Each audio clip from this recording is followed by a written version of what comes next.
Good evening. Now that we're gonna- Welcome to the League of Women Voters of Central Kane County and Aurora Area Forum, and this is the Kane County Forum.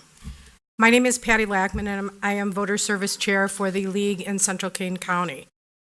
The League of Women Voters is very involved in a number of things other than voting, and I would like to take this opportunity for one of our league members, Terry Allen, to come up and give you just a little brief spiel about something that is very near and dear to our hearts, and that is Census 2020. We are involved in Batavia Counts here in Batavia, as well as the census programs in some of the other Tri-Cities. So, Terry, come on up.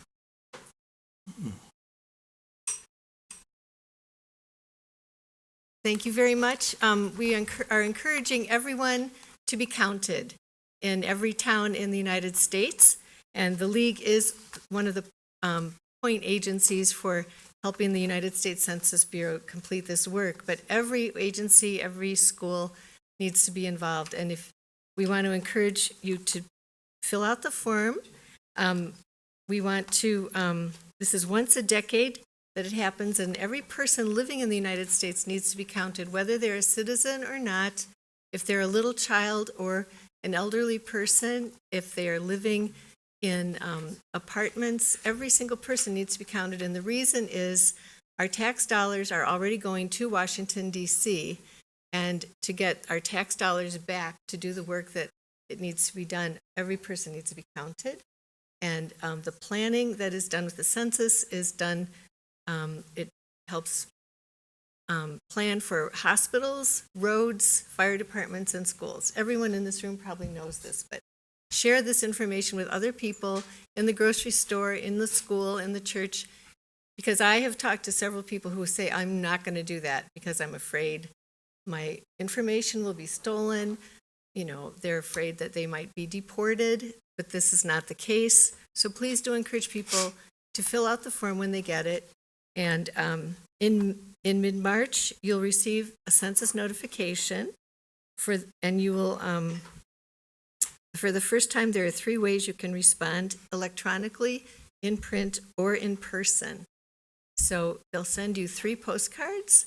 If you don't respond, then they're going to send you a letter, and after that, they'll knock on your door. So they want to get the job done, but it is very safe, and so please encourage people to fill out the census. Thank you.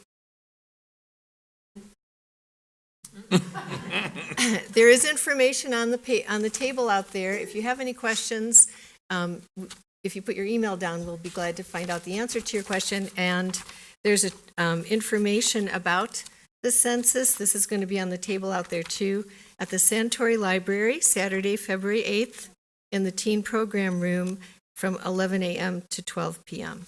Thank you. Thanks, Terry. Moving right along.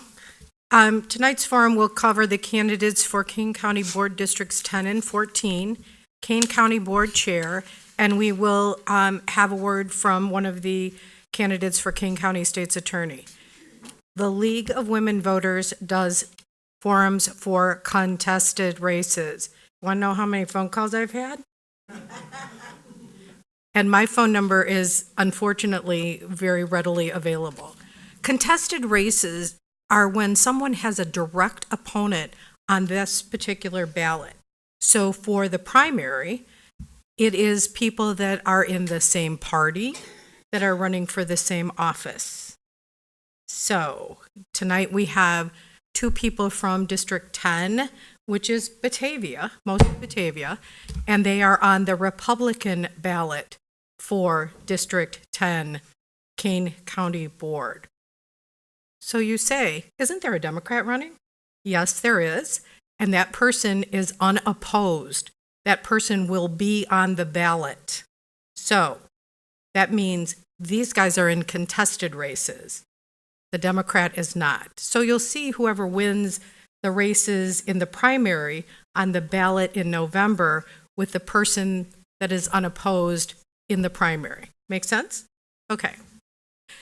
The League of Women Voters is a nonpartisan political organization that encourages informed and active participation of citizens in government. We never endorse a candidate. That doesn't mean we don't support issues, though, and I urge you to take a look at our Where We Stand program for the State League and take a look at all of the issues that we advocate for. The League of Women Voters sponsors events such as this one so that voters are educated and informed on where their representatives stand on issues. This is done in an open, unbiased setting.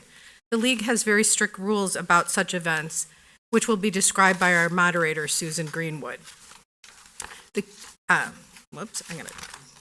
Tonight's forum is being filmed by BATV, Tom Zillman over there. It is live, and it will also be on both the BATV website, the League of Women Voters of Central Kane County website, and the League of Women Voters of the Aurora area website and Facebook pages. So you will be able to take a look at that.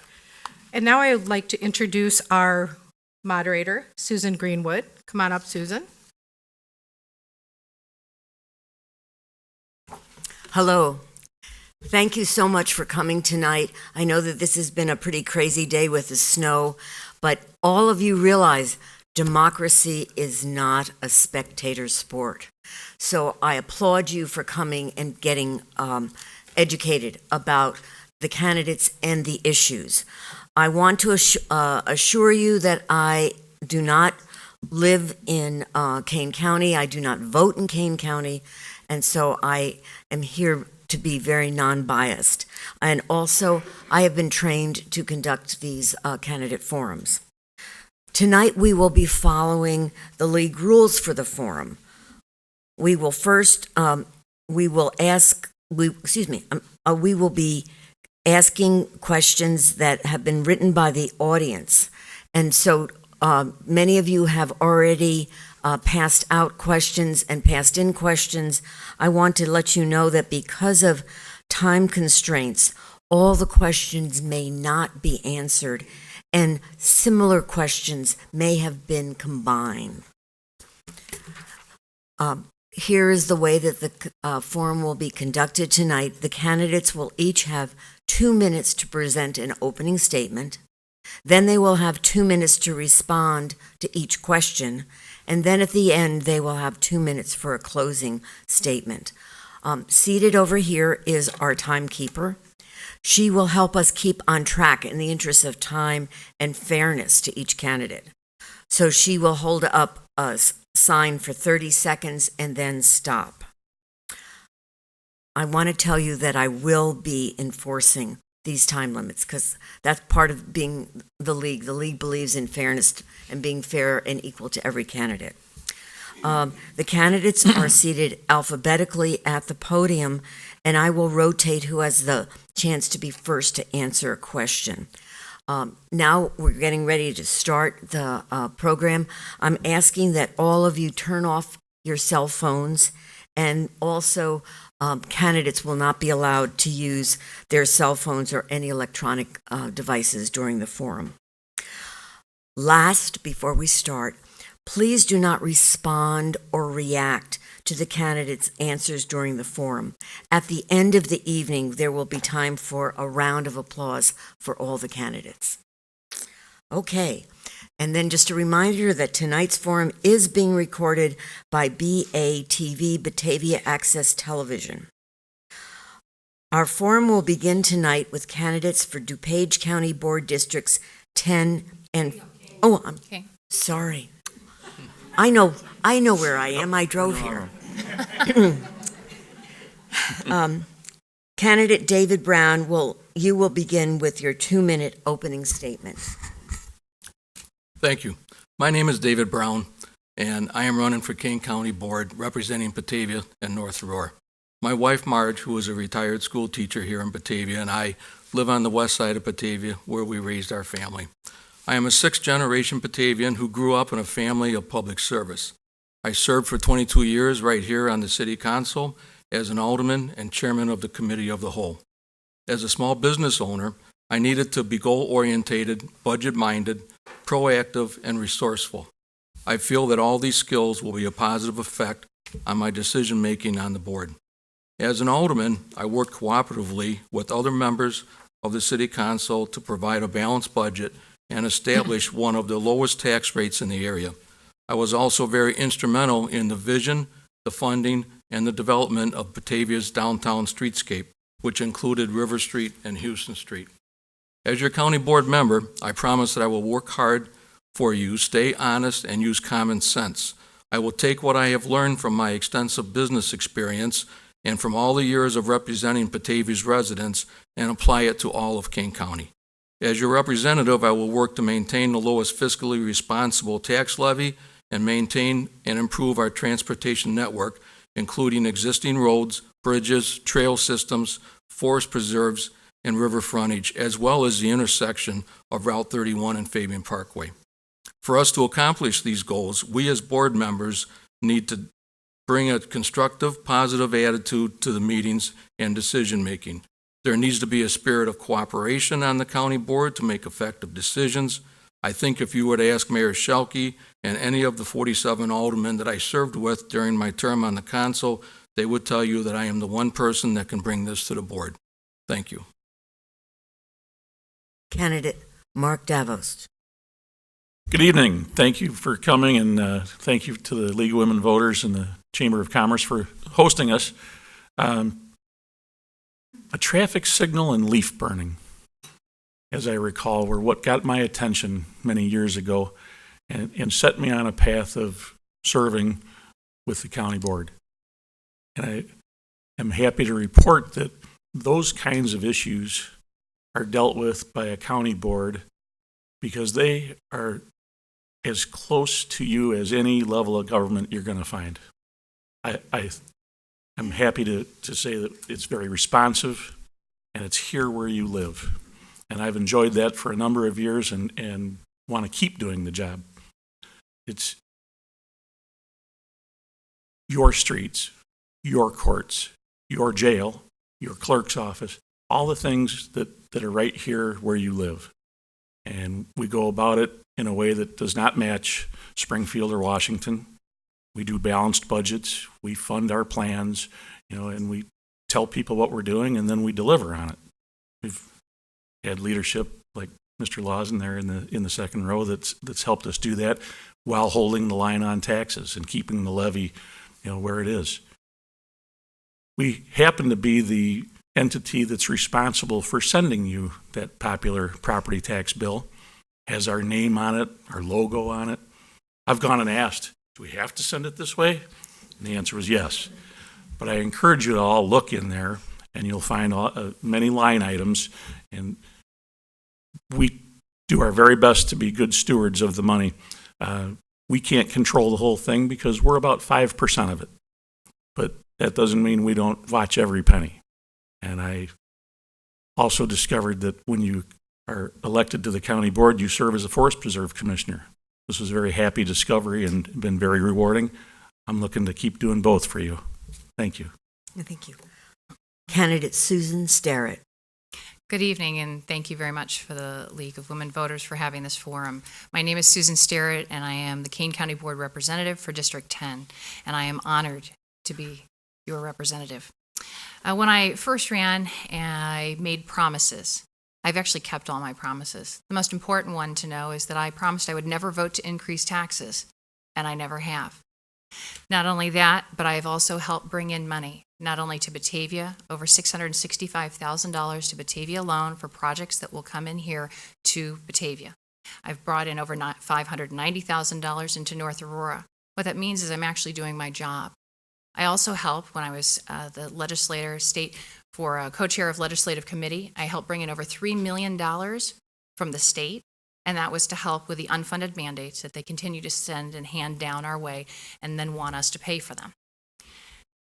I run a small business here in the area in Kane County. My family's been here for many years. It's Starrett Medical Associates, and I'm very proud to work there and to work with my family. Not many people have that opportunity, but I do. I always feel that it's important that no matter who's in the room, you should always listen to the other person, hear what they have to say, and then make the best decision. This is what I learned and what I did when I was in graduate school at the University of Illinois and getting my MBA in finance and in marketing as well, too. I think it's important to make sure that every single day that we are being good stewards and that I am being a good steward of your money in Kane County and especially in District 10. Thank you so much. As you can see, the other candidate, Steve Oscarson, was invited, but he did not respond to the invitation. So now we will start with questions from the audience. Mark, you are up, and you are first. Okay. The question from the audience is, would you support marijuana sales in unincorporated Kane County? That matter did come before us, and I voted to not have it be in unincorporated areas. Our sheriff was very clear with us about his desire to not put an extra burden on their force. The law obviously is that it's become legalized. It will be available in municipalities. The sheriff came to us and asked that we not put the extra burden of it being outside of those areas on him, and I agreed with that. Candidate Starrett. Yes, thank you very much for asking. With regards to marijuana sales, as Mr. Davis mentioned, it did come before our board, and I voted against it. Our sheriff was very adamant against having it because he said it would put an undue burden on his deputies. The second is our executive director of the health department, who I worked very closely with for 6 years. I was vice chair of public health. She actually talked with us, told us what the CDC had to say with regards to it, also mentioned that there were a lot of other issues that would come with it, said that she would not give a position, but that was the basis of it. The last thing is the health issues that I know from working in the actual medical field.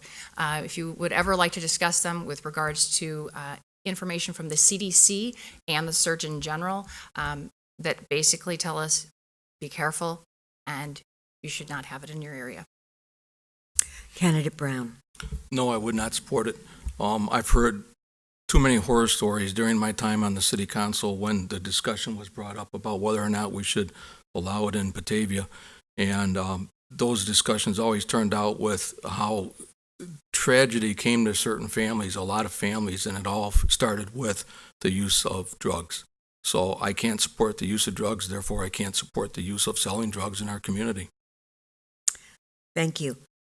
We're moving on to the second question. We'll be starting with candidate Starrett. What is your position on raising taxes? We heard that already. But since you are against raising taxes, what services specifically would you cut? Well, so far, when we have balanced the budget every year, which I'm very proud of, there have not been a lot of services that we've had to cut so far. I think we've had to cut back the spending for more in the following, the next years coming up in the budgets. But yes, I've never voted to increase taxes. We've saved $92.1 million for the people here in Kane County. I think that speaks for itself. There are a lot of projects and a lot of departments that we work with, and if there's any way that we can get money from the state to help out with those, I think that's a good way to do it. Candidate Brown.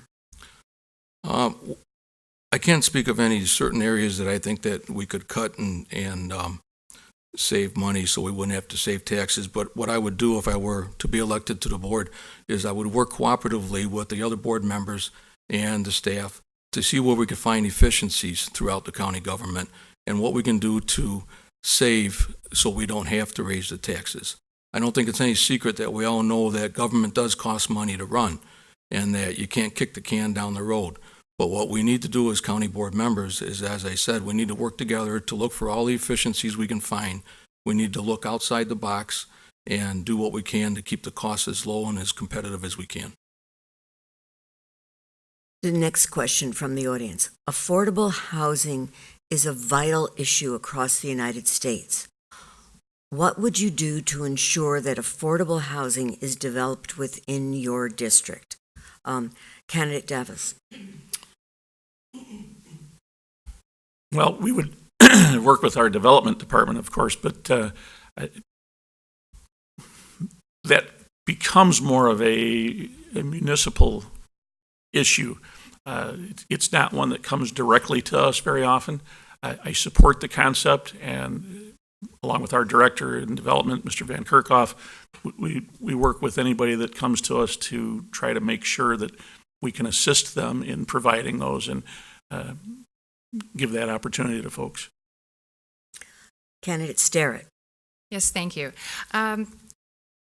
As Mr. Davis had mentioned, we actually don't usually have this come across our table as a county board member. However, we do have grants through, it's called the CDBG, and it actually helps with people. So for instance, first-time home buyers, they can actually receive a loan that can actually help them for payment. They have to have a certain amount as a down payment, and if they can prove that, then it can help them. And then the amount of the house is a certain amount as well. I think that's one of the areas that we can help in, or that they do, and that is with economic development, and that also is with in development with Mark Van Kerkhoff, and then also Mr. Chris Bell, or Chris Dahl works on that as well too. Candidate Brown. Thank you. I think affordable housing is very subjective. What exactly is affordable housing? That can be interpreted in many different ways. I think what would need to be done is, obviously, we'd have to work together as a board, and we'd have to, as developers come into town, as my fellow candidates here have said, it's something that we need to work with future developments on as to how we can mix it in with the developments.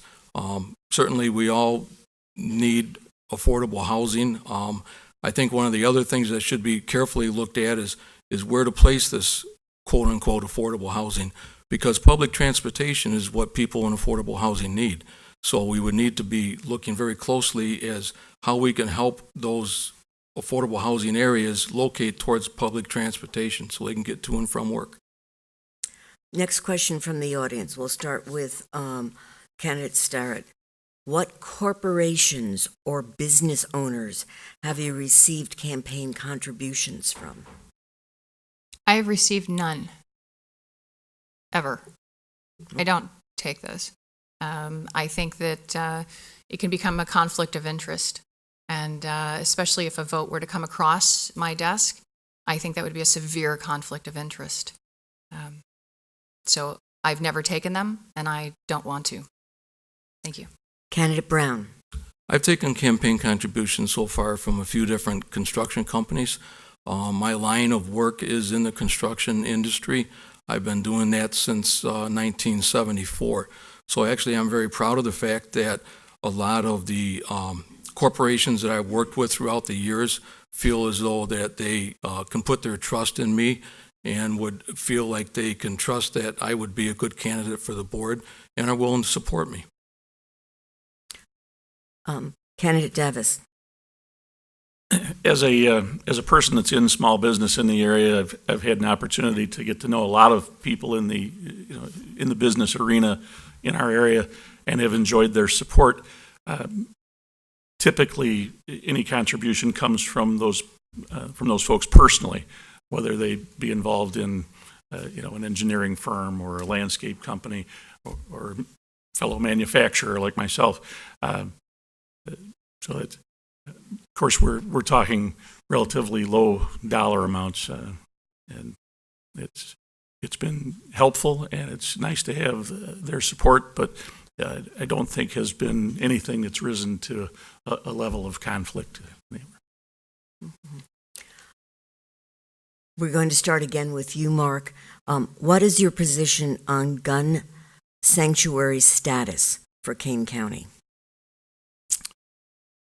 I try not to venture into areas too much that we don't have any control over. And I would hesitate to speak to an issue that I've not prepared myself adequately on this evening. We have a Second Amendment, and as long as that's in the books, then I believe in following the law. Candidate Starrett. Yes, thank you. I actually am a firm believer in the Second Amendment, and that people are allowed to have firearms. It is the law. If the law were to change, I would then go with what the law is. I would actually follow the law as I always have. But right now, the Second Amendment is what is in law. And so I am for it. Candidate Brown. Much like my fellow candidates here, I believe in the Second Amendment and the Constitution of the United States, so I support the Second Amendment.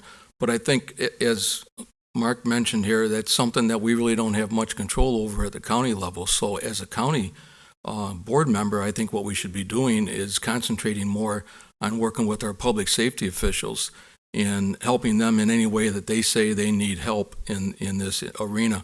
And not only working with the sheriff, but also working with the local municipalities and their police departments in combined effort to help in this issue of the guns that we have going on. Okay. The audience tonight would like to know, what is the least effective program in Kane County, and can it be eliminated? Candidate Brown. Boy, that's a Yeah, least effective program. yeah. I'd have to say what we probably have run into in Kane County is recycling. It started out as a very popular item, and everybody jumped on board, and it got more and more popular. And then what we have found out is recycling isn't something that the garbage companies and the recycling companies really want to do any longer. It's become ineffective for them to do it. It's cost prohibitive. So now we're going to be faced in the future, I think, with what are we going to do with our garbage? Not only the recycling end of it, as you know, they don't take half the electronics any longer that they used to, and now we have to pay to get rid of it. So I think in the future we're going to be faced with more issues when it comes to recycling and garbage collection. Candidate Sterrett. Yes, thank you. I actually don't think that there are any of our groups that we have or committees that we have that are not doing a great job. I think, in fact, we had one that was the electronic ankle monitoring system that was actually brought back. And it had been eliminated because the budget could not withstand it at the time. However, judicial worked together with the state's attorney's office, with the sheriff's office as well too, and made sure that we were able to bring that back to help keep women safe here in Kane County, and men if they happen to need it as well too. Another organization is the Juvenile Justice Council and Board, which I actually happen to be on as well. It's excellent because it helps kids who have had troubles. We give them resources to help move forward in their lives and to be productive and successful, and then when they are, we actually honor them at Kane County, and I'm very proud of that. Candidate Davis. We do a pretty good job in Kane County with our programs. We generally set the bar for the rest of the state to emulate what we do. I guess I would say an area that perhaps we need to continue to strive for greater results that's good for everyone is I got to be part of a labor management effort some years ago that led to having a wellness program. And it pays wonderful dividends for everybody, because if you have a healthier workforce, you tend to have less catastrophic claims and your insurance bill can go down. Now, there's lots of room for improvement there. So wellness is something that I hope that we will continue to pursue and have even greater involvement in. You're going to be starting the next round of questions. What would you do to reduce the turnover in county employees? Again, I'm happy to report that we enjoy a pretty stable workforce of, particularly one with the size that we are, of approximately 1,300 people, and coming from a private sector business experience, we are very cognizant of the people we serve, our customers, but also our employees, because they're the ones that make it happen.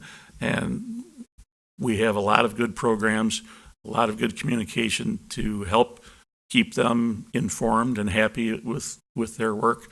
I don't believe that we are exceeding any national average for turnover. I think we do quite well. Candidate Brown. I think one of the things you need to do as a county is always offer additional training and advancement to your employees. And then secondly, you always need to make sure that you're paying them competitively with the other counties that they could be looking to move into, or other areas that they could be looking to move into. So it's something I think the board needs to constantly be looking at and doing comps on other counties and making sure that we're paying our employees and offering the same type of benefits as what everybody else is. Candidate Starrett. Yes, thank you. I agree with both these gentlemen. It does begin with the interview process. It begins with the training of the employee to make sure that it's a good fit. I think we are very fortunate in Kane County that we have excellent people that work with us each and every single day. I'm very honored to be there. One of the things that I've actually done is help to make sure that we kept our health insurance, because we want to make sure that our employees are paid well, but we also want to make sure that they receive good health care. And if they have excellent health care, then they will stay with us as well too. A lot of times they've told us that if they have this particular health care, they will stay. And yet they are maybe making a little bit less than maybe some of the other counties. So I'm very proud of that fact that I've actually stood up for that and to make sure that our county people are actually well compensated, and which we have within the budget, and then also that they receive health care as well too. You get to continue with the next question. What initiatives do you support to protect the rights of undocumented citizens?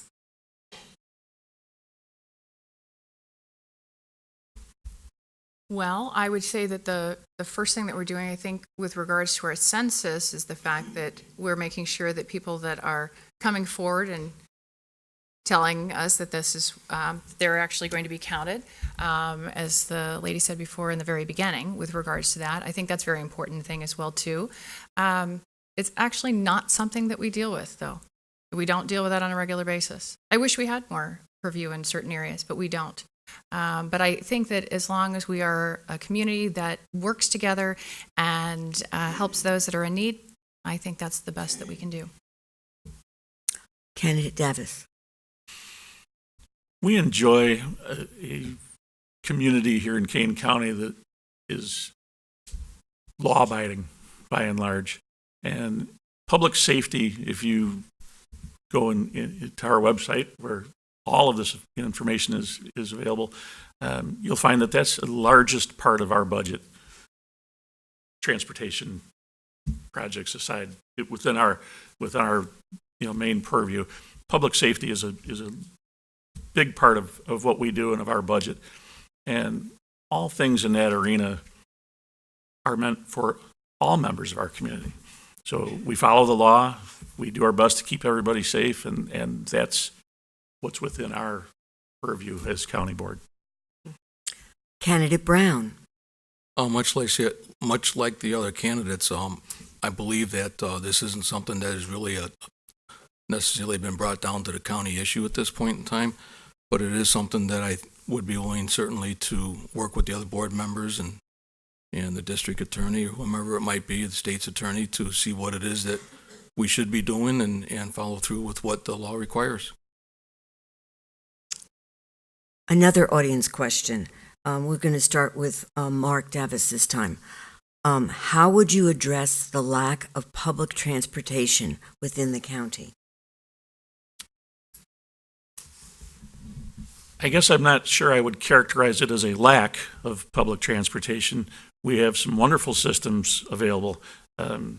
Your own Mayor Schilke has worked tirelessly to assist in those things. I think the challenge may be educating people, making sure that they're aware of the choices that are there for them. A lot of effort goes into public transportation, and there are good choices out there.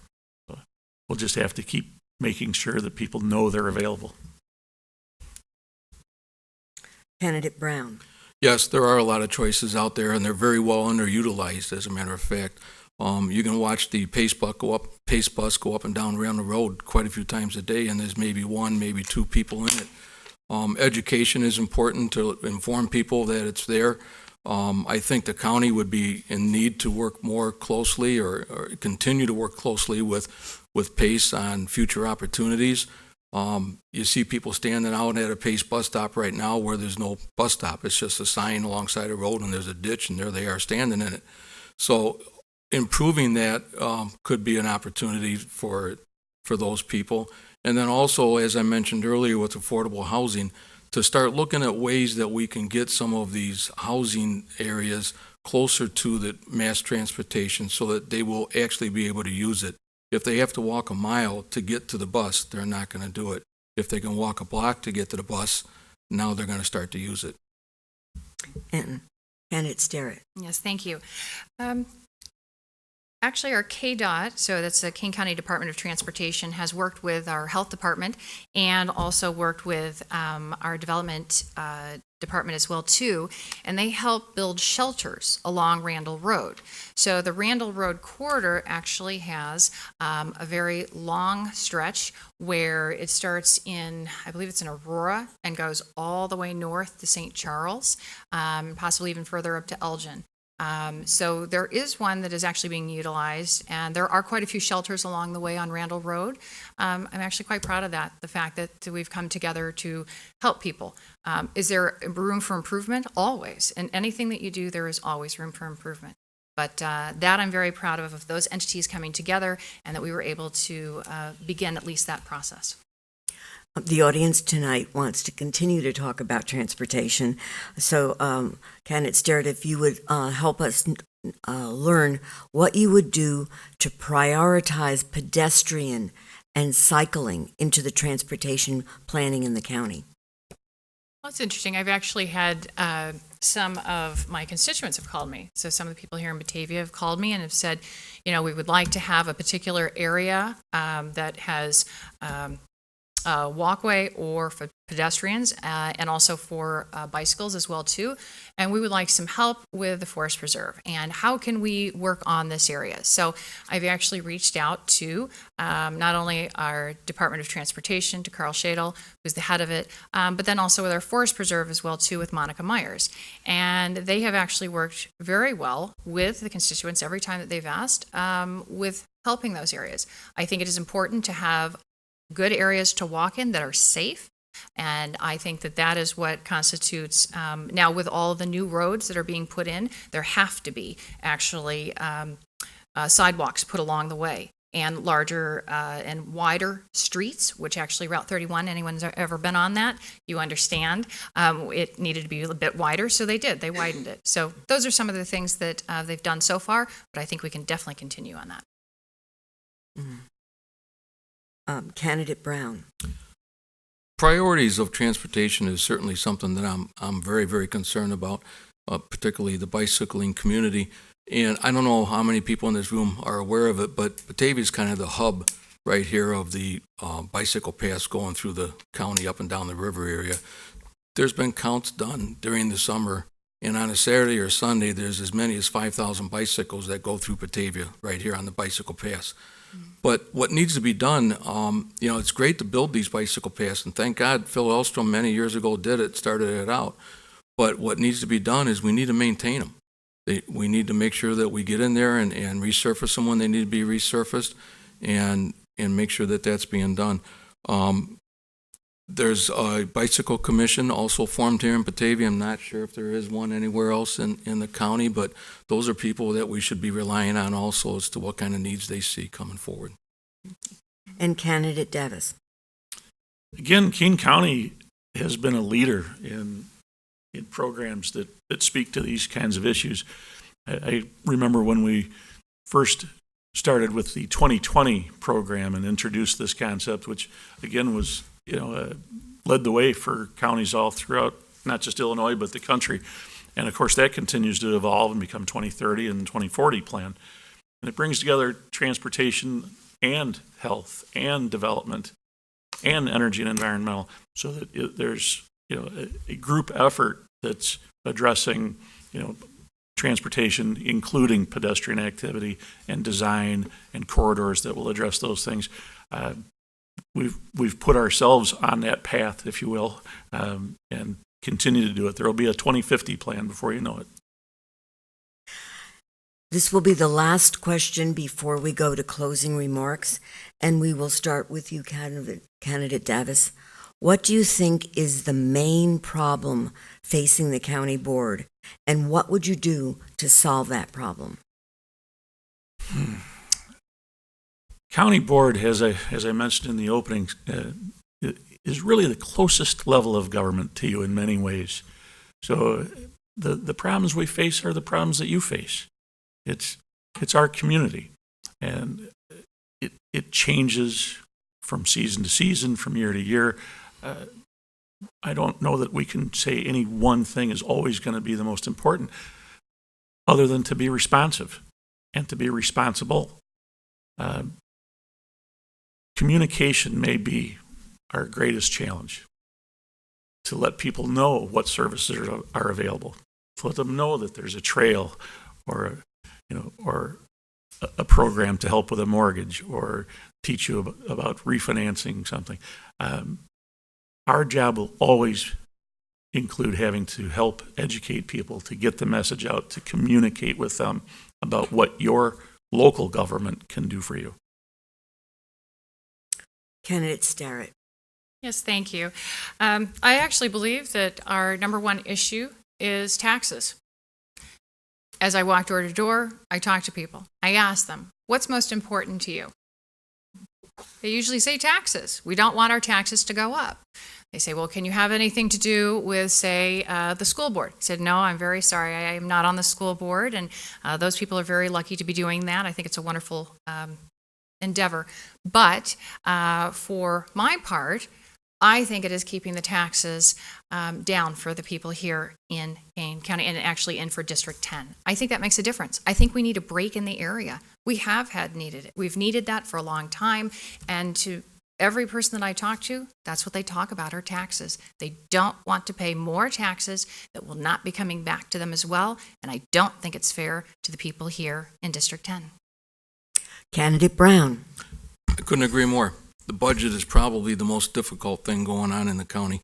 And the budget is what, the taxes rather, is what feeds the budget. So much like Susan, when I've been out walking and knocking on doors, I'm hearing the same thing.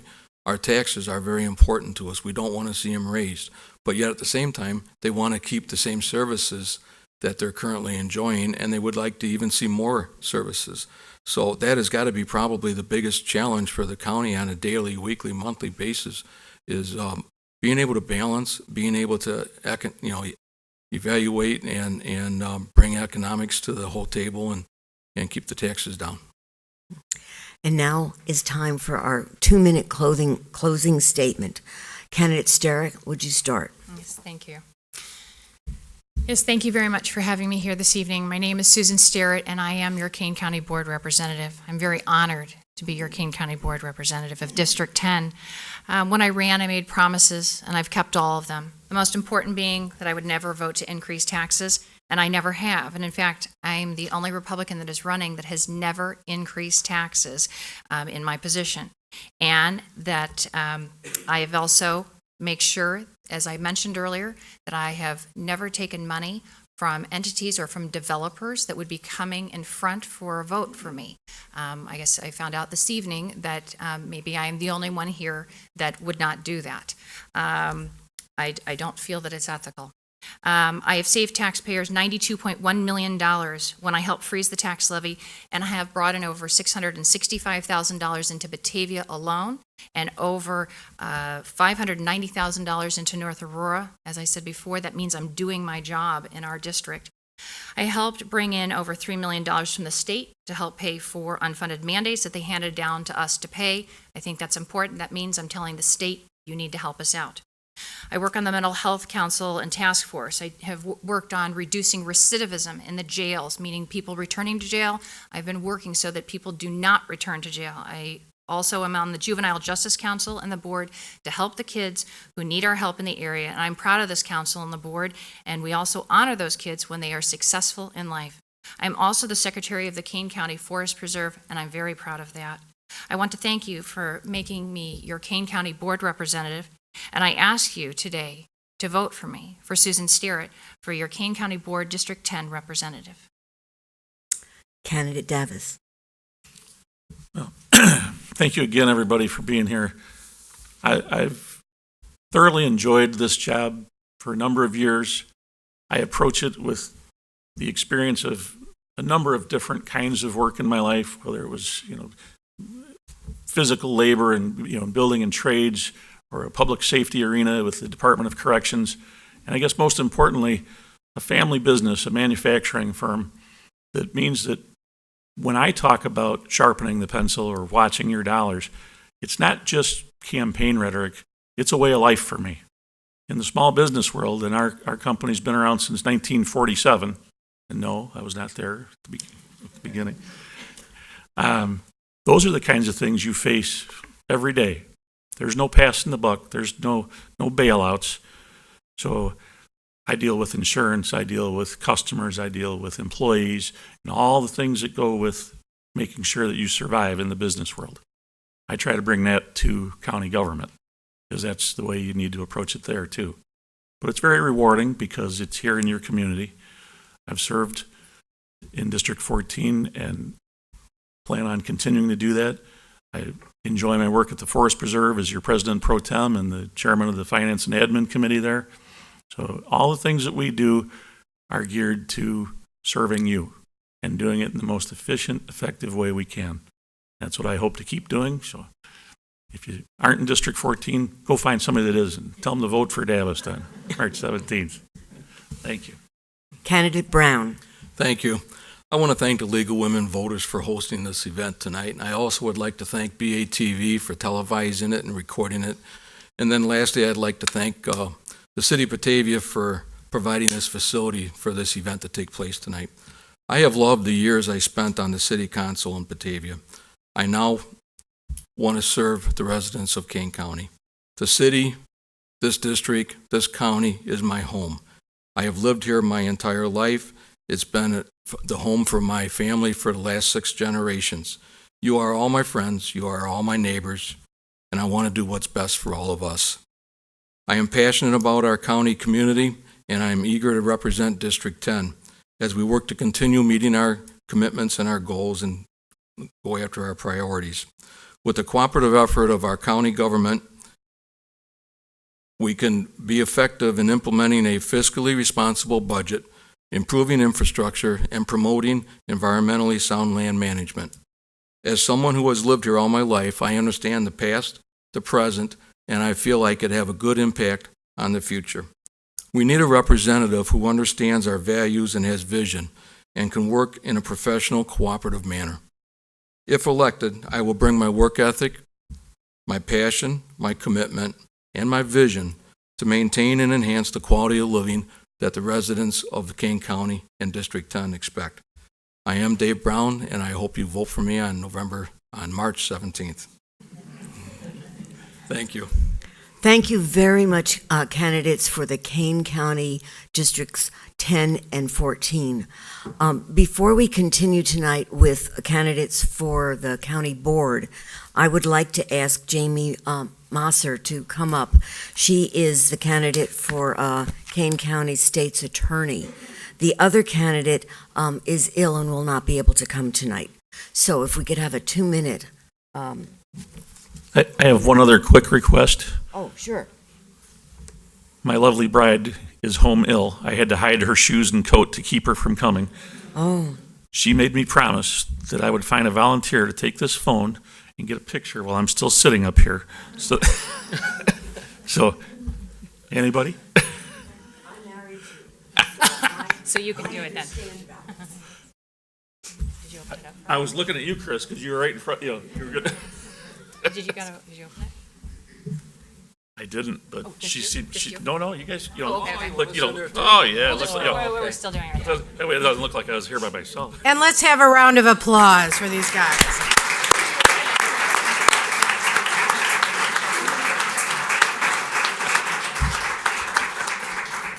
Here we are. 3, 2, 1. Pepperoni pizza. Oh, I like that. That's good. Perfect. Thank you. Yeah, it does. Yeah, definitely. Guys. You're welcome. Thank you Thank you. very much. Yeah. See, now you're done. Jamie, just sit in place.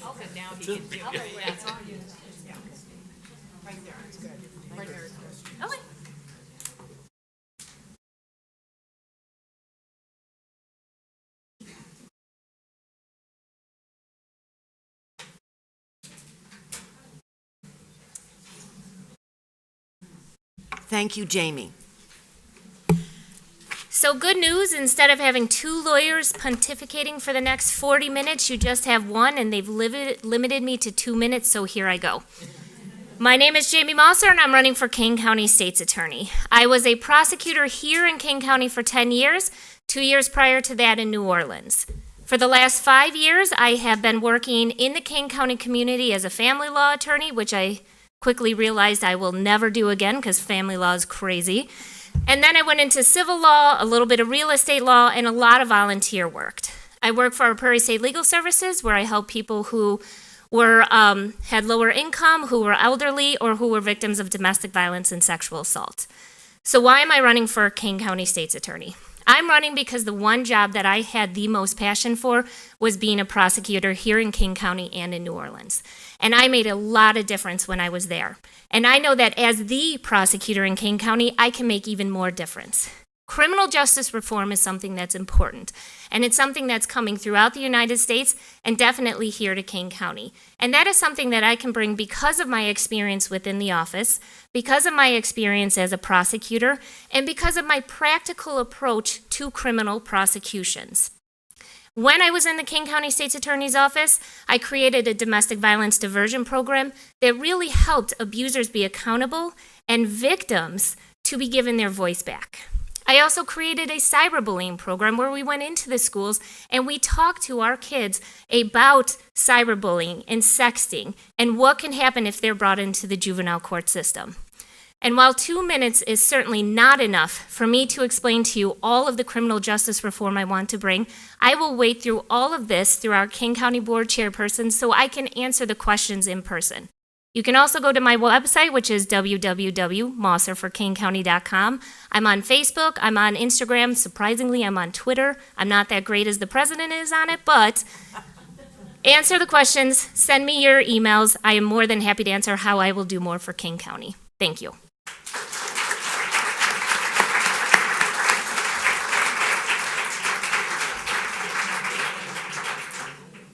Thank you, Candidate Mosser. And if the two candidates for board chairman would like to come to the microphones, and while they're coming forward, just a reminder that we're still looking for questions. So you can see people waving cards. Feel free to fill out questions for the county board chair position.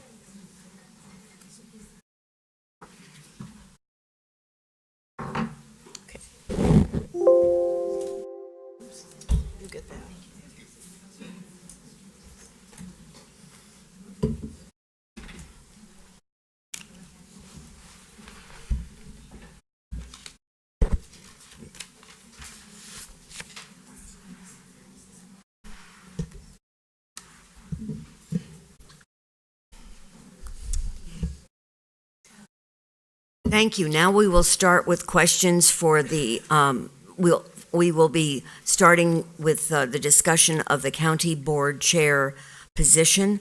We'll start with 2-minute opening statements. Greg Ellersby, you're starting. Thank you. I'm Greg Ellsbury, candidate for Kane County Board Chairperson. I reside in Aurora with my best friend and my wife, Denise. I'm a father of 4, grandfather of 6, and we have 2 rescue cats and 2 rescue dogs. I was raised in a small farming community west of Kane County.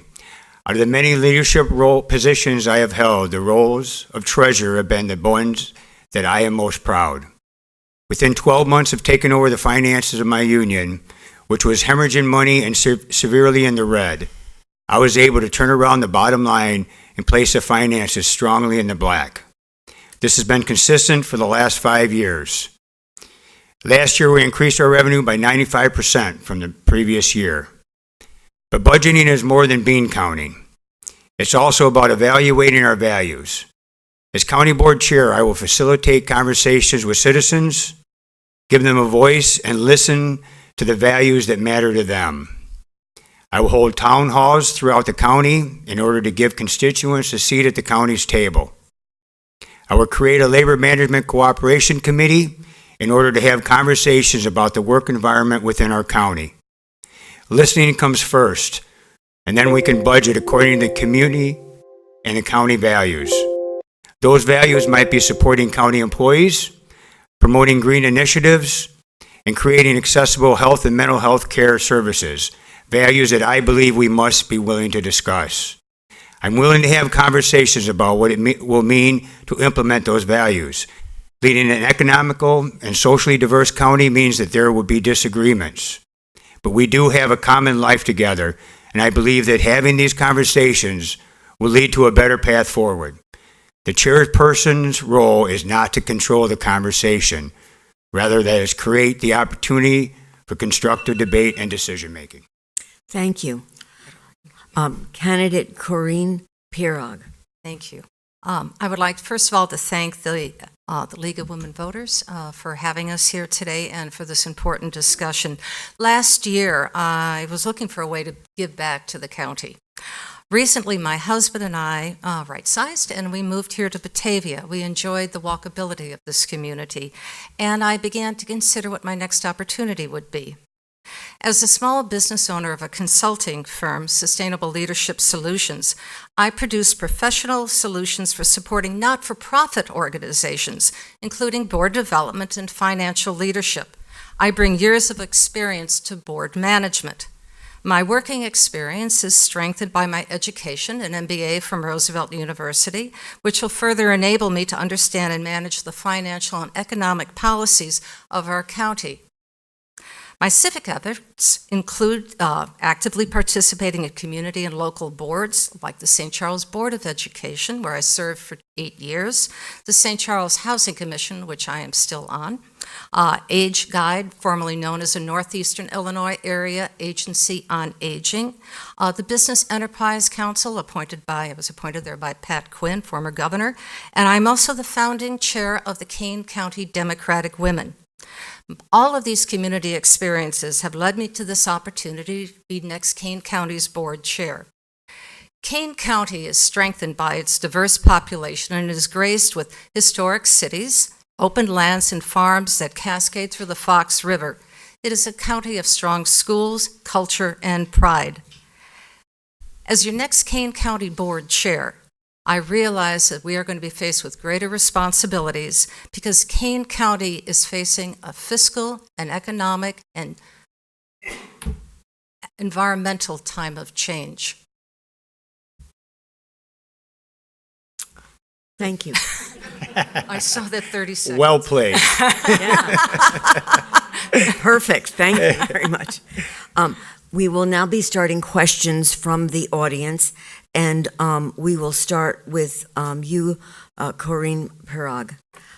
How will you make county board meetings more accessible to the constituents since all of their meetings are during regular business hours? That discussion has been talked about off and on now on the campaign trail. When I was with the St. Charles Board of Education, as most Board of Education meetings are held in the evening, they are welcome to the members from the community to attend. I see no reason why we can't move that to an evening meeting, at least several meetings in the full board, to allow people to come in to listen, to learn. Right now, they are finally being recorded, so you can now listen finally to these board meetings that you go online. You can listen to them. That has just recently started because of that pushback from the community. But having that opportunity to have a one-on-one conversation, be able to see the interactions that play between the board members, their hesitations and their discussions is the most valuable thing a community can have. So I would suggest that that is considered and moved forward. Candidate Ellsby. That's a very good question. You're going to hear me talk a lot about conversation here, about constituents' input. And I think it is very important for us to be able to make us, the county board, and our meetings accessible to the county. Their input, we need to hear their input about their values, first of all, before we can even go forward in talking about the budget or anything. Let's find out what the values are. So it's not just the input of the constituents, but it also handcuffs us on who sits on the board. I mean, really, it's very hard for a teacher, for say, someone with a full-time job, to be on the board. It's a bunch of either wealthy people, someone who's got control of their schedule, which generally means a wealthy person. I think it really takes away from the diversity of the board. I look forward to the time where old white guys like myself are not the majority on the board, and I mean that. And if we don't look at scheduling and how we can get more input from constituents and diversity on the board, I think it's just going to be the same old, same old. So it's something that I think needs to be heavily discussed on how we could have some night meetings, for instance. There's some counties that have meetings on first Tuesday and Thursday of the month, or the week, week of the month, and the third.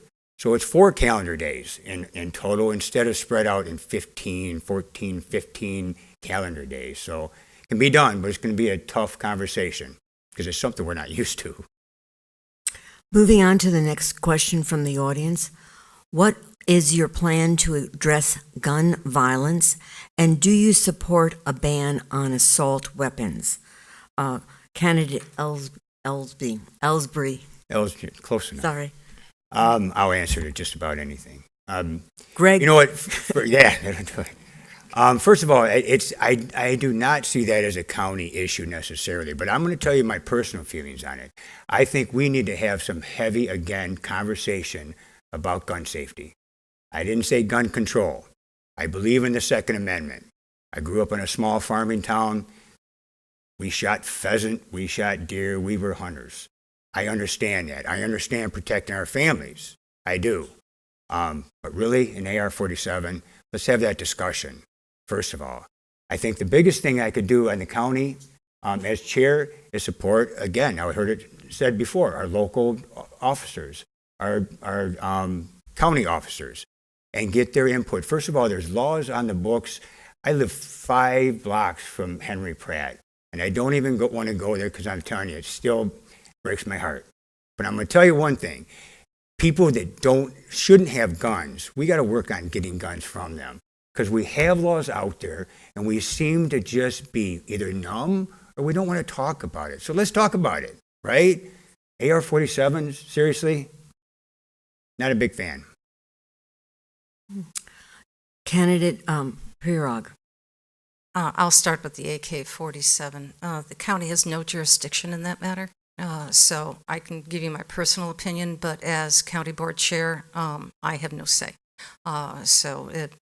Please come afterwards, and I gladly share my opinion with that, but that is my personal opinion. And I will vote for state legislators and our federal leaders accordingly, based on my own personal opinion on that matter. But I can talk about red flag laws, which is something that the state has passed, which we can do on the county level.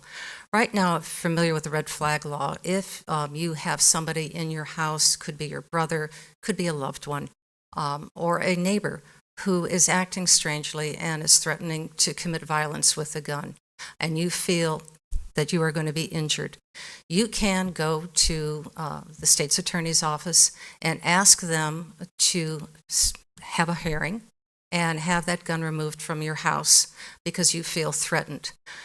However, this is done as a patchwork right now. The Sheriff's Department will act separately, which we can be in control of. The municipalities, the police departments also can act separately. There is no cohesive way for all people to act. For all the sheriff departments and the sheriff and the municipalities to act as a unit. So this is something that I would like to bring teams together to talk about this, so that if a plaintiff goes in and has to file a complaint and actually face that person who may be having a gun, I would feel threatened. I would feel nervous, I would feel scared, because I may have to live with that person, and that repercussion may be threatening to me. So I'd be very sensitive to that, making sure that there is a sense of privacy and protection for that individual. You are up for the next question also. Does Kane County need an administrator? If yes, what would be the role of the board chair? Yes, that is part of my platform. I strongly believe that Kane County needs to move to having a county administrator. Right now, and I think you've heard from previous board members, is that the budget is controlled by politics. Our former, the current board chair has on his platform that he believes in austerity and small government. There has been issues with this austerity and small government with our work staff, with union negotiations, currently with potential funding of a new coroner's office. When you have these issues that are politically driven, the best person to manage these issues, to manage policy decisions, the financial impact of policy decisions, is a staff member, and that would be the Kane County, or the county administrator. This would be a man or a woman who is skilled in finance, who is still skilled in county management, most likely has a degree in this and has many years of work experience in this endeavor. All of our municipalities have a manager. Many of the counties in Illinois have a manager. And this is something that I think is important, that is for discussion, to bring the politics out of our budget-making process, to allow the board chair to do what a board chair are supposed to do, is to take input from the board, move that decisions forward, and then bring it to financial management, talking in tandem with the county manager. Kennedy Ellsbury. Thank you. Well, first, I guess my question would be, what would the administrator necessarily, what would that position? I understand what Kane says here, but so are we adding a salary to already a strapped budget? Are we excluding the chair position? I'm not in favor of that. I am an administrator. I'm not, especially on a campaign trail, I'm not going to say I'm going to give my job away. So we have answers that we need to ask about that position. I'm not necessarily opposed to it in the long run without conversation, but again, adding a salary when we already are strapped, our budget's strapped, we're trying to get rid of healthcare, reduce healthcare. We've had talk about reducing the county board seats. I'm not sure if that's to save money or what that's to be. And then what's the chair's role? So is the chair appointed by the board? I think many of the county boards that do that, they appoint someone that's already in the chair, already on the board. They don't add another board position to it. So I think there's a lot of questions there. I don't know if that's financially a good idea to just say I'm going to add an administrator without some good conversation there. So I would not initially be in favor of that. We are still talking about county board and county board employees. Candidate Ellsbury, do you support the constitutional right of county employees to opt out of their union? Yeah, it's a constitutional right. Whether I believe in it or not, I believe in the Constitution. So this was a law passed. I think if you're close to labor, and you look at labor is the best democracy I know of. It's contracts are voted. You're voted to join the union. You vote to get out of the union if you want. You can opt out of the union if you want. I go with the cards I'm dealt, and unfortunately, that is the cards that are dealt. I'm sorry, am I out of time? Okay, Congressman Pirog. Congressman. I'm sorry. What? Candidate. Whoa. Okay. No, I don't want the job. No. I guess I can move on to November? If elected, I will not serve. Yeah, you're not house hunting in Springfield. I apologize. Nor in Washington, no. No, we just moved here to Batavia, and we're good. Don't want to move again. Okay. I'm Do you very- support the constitutional right of county employees to opt out of their union? It was interesting because the Janish Law was started here in Illinois. Because of that impact of that law, and that was done because of political advocacy, and union members felt that, whether Republican or Democrat, however you felt, that you wanted to opt out because you didn't believe that that money should be spent to support a candidate. Or a policy issue taken by a party. So they're opting out. And the outcome of this is that there are less public union members than there ever have been, and that includes in Illinois. So the members who are joining unions and being part of unions is constantly shrinking. I think we all agree that, first of all, I'm in support of union. My grandfather was a union member. My dad was a union member. And I do support unions wholeheartedly, 100%. But the best thing to do is to have a community, having an employer that you don't need unions, that there are fair wages, equitable work time, you get full benefits, vacation, training, the things that are necessary that unions now protect. And it frightens me that if we don't have those protections available, that those may shrink and may be compromised. Okay. Continuing with a question from another area that was already asked of the district representatives, candidate Pirog, would you support marijuana sales in Kane County? The law was passed for the sale of both medicinal and recreational marijuana. I ran into, doing some Christmas shopping, and I ran into a woman who was a clerk at Little Traveler, and I saw some CBD oil, which I've never put on my skin before, so I tried it on, and I was remarking how it tingled, and I thought, oh my gosh. So we went and we found what we wanted. We went back to her and we purchased our items, and I was talking about the tingling in my hands. And this lady was about maybe 75, 79 years old, and she shared with me that God made marijuana. Some people use it for medicinal purposes, and other people use it for recreational purposes. She's so happy that the medicinal services are available. So with that, and with her statement of God, I fully support the sale of both recreational and medicinal marijuana. Okay, candidate Ellsbury. I do support the sale of recreational marijuana. And let me tell you a few reasons why. First of all, if you followed the taxes that are being received for the sale, they're tied to, I think, a great need for mental health services. It's also tied to rehabilitation for opioid,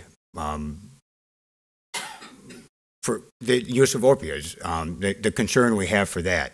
Those are two major problems we have in this area, whether we want to believe it or not. And because we've cut our budget so much and our mental health services are depleted down to nil, and we depend on wonderful 708 groups up and down the Fox Valley, I think for that alone, there should have been some more discussion. We talk about revenue, the lack of revenue. We talk about economic development. What a great economic development that is, right? Thank you. Continuing on the next question, how would you ensure bipartisanship on the county board? And also, would you work with the board as a moderator and not as a boss? Candidate Ellsby. That me? Yes. Ellsbury. Well, here's my thoughts on that real quick. I think we need to bring character back to our board. I think we need to bring trust and respect back to our elected officials, to our employees, and most importantly, to the constituents of this county. And I think there some good character, bring back some character in our county. I think you're going to see a lot of bipartisan agreement. People that aren't afraid to speak up. Open discussion. Tough discussion. Debates. Nothing wrong with that. But yes, I believe that I can, as a leader, I can show that I can lead with character, and I can lead with trust, and I can lead with honor. I think the rest of it will be contagious. Candidate Pirog. I've been attending a number of county board meetings lately, and during this run for office, and what I've seen is that the county board actually is functioning very well. They are engaged. They are conversations between each other, both off chair and on chair when they're sitting at their board chair. And sometimes I'm surprised that I would think that, excuse me, the Republicans you would think would one way and the Democrats would think the other way, and it switches over because they're all talking to issue. I've seen what I would say would be a Democratic response from a Republican and vice versa. What the problem is that there has not been that facilitation from the leadership. The leadership has strong opinions about one party, about the way things should be run according to their thoughts, and that is something that I would be completely opposed to. I believe in running bipartisan, but mostly I believe that it is an issue based on a county level, and together we solve those issues. Another board question. Do you support a decrease in the number of seats on the county board? Candidate Pirog. Well, we're going to have the 2020 census, and after that happens, we are going to be taking a look at some redistricting. There's arguments to be made on both of those, and I really don't have a straight answer on that.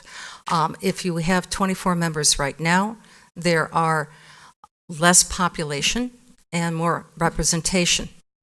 If you have less board members, it's easier for a board to manage because you don't have such a diversity of opinion. So it goes both ways, and I really don't have an opinion on that at this point. Candidate Ellsbury. Again, some good, tough conversation of where we're going with this. What's our end game? Are we trying to save money? Which means we're reducing the number of seats, keeping it the same amount across the board cost, which means that puts more work on others, right? So they're working for more, getting paid for the same, or are we trying to cut money and they're paying for or working for less? I think we lack, again, conversations with our community. So I think we need actually not to reduce that at this point. Again, the census, though, Kareen's correctly right, it may take care of itself right there. I know the seats have been reduced in the past because of census. So coming up very soon, that may just work itself out. But I'm not in favor of it as a cost measure, saving measure at all, especially if you're going to put more work on somebody for less or the same amount of money. We have two more questions from the audience, but I would like to ask a question now that the League developed. What can Kane County do to reduce its carbon footprint and energy costs? How would you fund any additional costs of these efforts that you would provide? Congressman Ellsby. Candidate Ellsby. I'm doing it again. See, is it? Look, I'm bipartisan. I give it to both of them. Well, I'm glad to say that I think the county is making proper steps forward in green initiatives. I know there's been talk, there's some solar panels going on and so forth. I think that's great. Funding, again, is another tough conversation that we need to have because we can't cut 3% across the board, not talk about any kind of revenue whatsoever. And then green initiatives are not cheap, I hate to tell you. So again, let's have this conversation. I think it's an investment. It would be a well-spent investment. But we need to talk about revenue before we can even get there. Big supporter, though, green all the way. Candidate Pirog. Well, the animal shelter has just put on solar panels. And it is actually going to be a cost-saving measure for them. So that's a small building, but their carbon footprint has been greatly reduced. There is a 10,000 square foot building that is being considered right now by the Kane County Board that is going to house the coroner's office as well as storage for the sheriff. I was at the conversation that happened this week, and they're talking about geothermal energy. Unfortunately, geothermal energy was not talked about at the early onset of the meeting or the planning for the building, so that is probably going to be removed. They are taking a look at putting solar panels on top of this huge warehouse, which is basically what it is, but that'll come at a different time. They're moving forward with it, but there's such cost overruns now for this building that I'm not sure if the county is even going to be able to afford to move forward with it, which would be a tragedy for the coroner's office. Going back to questions from the audience, Candidate Pirog, what would you do to help improve the lives of the homeless people in this county? People are homeless for a variety of different reasons. Some people suffer from mental health. Some people suffer from drug overdoses, drug addictions. Some people have lost their job. For the grace of God, there go we. First of all, if there's mental health issues, there has to be facilities where they can stay at. And sometimes it needs long-term care and practical knowledge of how you can actually survive in the world when the world is not a place you want to be at.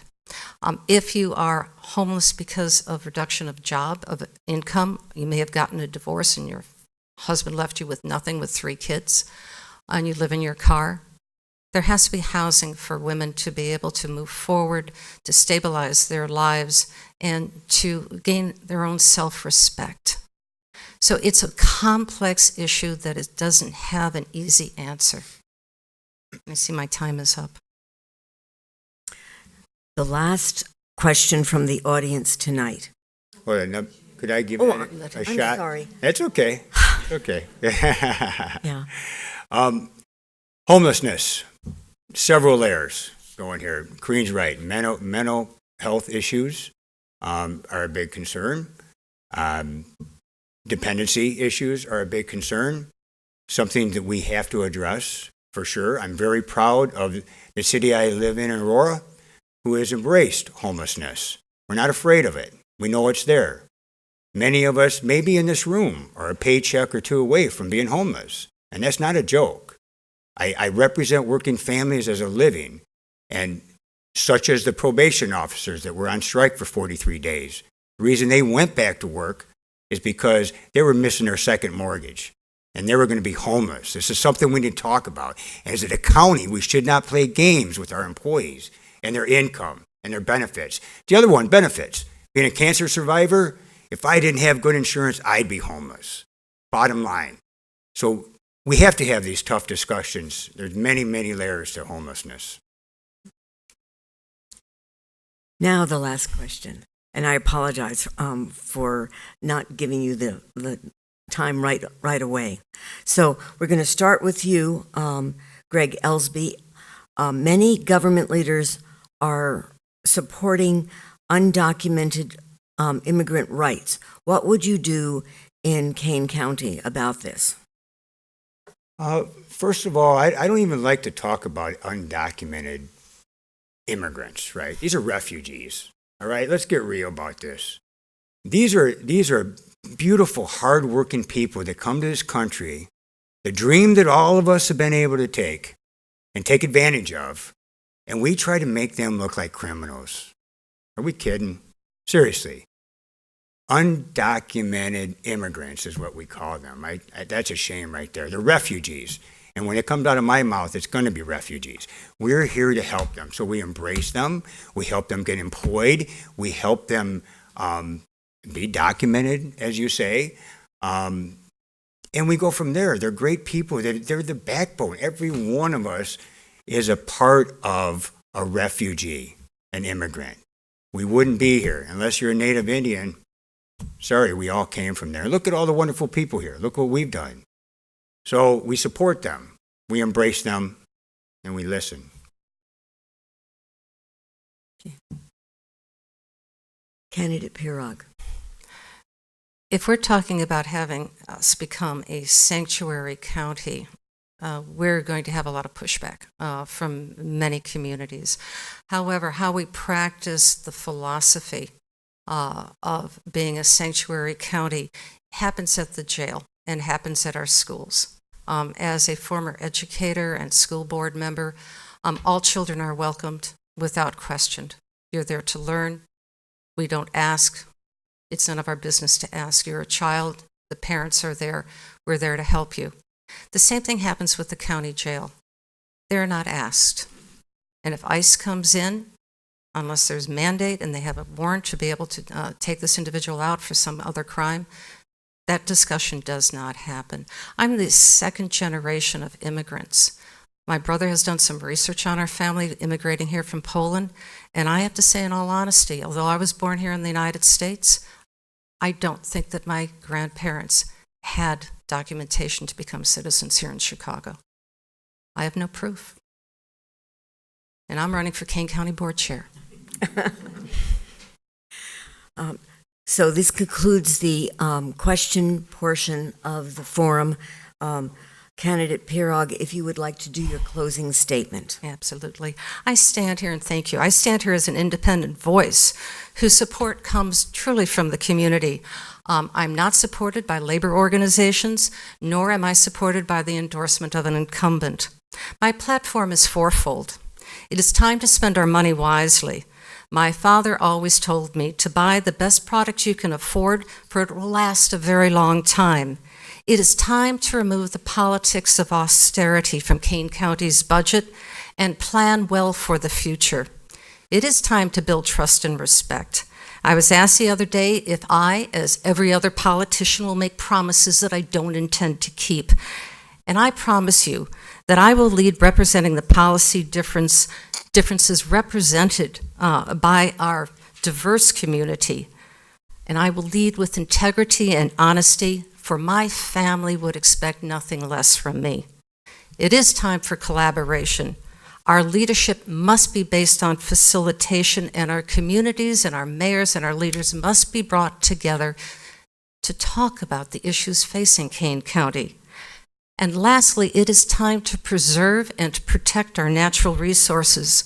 Renewable energy must not just be spoken about. It is not platitudes, but measures need to be encouraged and financed and implemented. Issues surrounding Kane County's limited water resources, which are authentic, need to be discussed, need to be brought forward for our own life and our economic development for future generations to come. I look forward to being your next board chair, and you as citizens must decide what you want for the future of economy.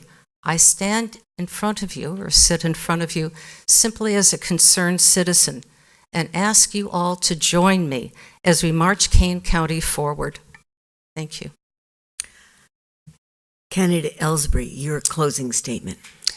Thank you, League of Women Voters Aurora area, which I'm a proud member of. Thank you very much.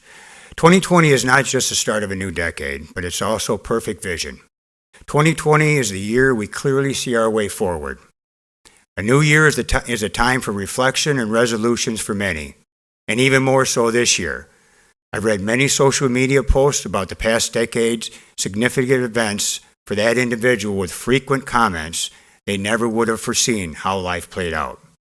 Moving forward confidently isn't about being able to see, know, control everything. Rather, it depends on the tools we bring with us. Here are the skills that I bring to the role of Kane County Board Chairperson. I walk my talk. There are principles by which I try to live. Work hard, treat everyone with respect, and expect that in return. Create a place at the table for everyone and be accountable. As County Chairperson, I will continue to walk these values. I will work to rebuild trust among the board, with other elected officials, county employees, and county residents. I listen. Yes, I have issues that matter to me. Supporting county employees and workplaces in the county, promoting green initiatives within the county, and creating accessible health and mental health services for all county residents. I want to have conversations about these issues. I also want to hear from you about the issues that matter to you. As I've been out knocking on doors in this campaign, I've enjoyed meeting and listening to many of you. I will continue to do this as chairperson. I will have the difficult and fierce conversations, and I will continue to listen in these conversations. I know that leading a diverse county means there will be disagreements. I believe that the process of having those conversations brings about the path forward. The county board chairperson's role is not to control the conversation, but to create the opportunity for constructive debate and decision-making. There are many, I'll talk to you later about that. Thank you for observing our rules and stopping. This ends the formal part of tonight's forum for Kane County Board Districts 10 and 14, Kane County Board Chair, and Kane County State's Attorney. There are many, many people that we need to thank. First of all, we want to thank the candidates. Please join me in a round of applause.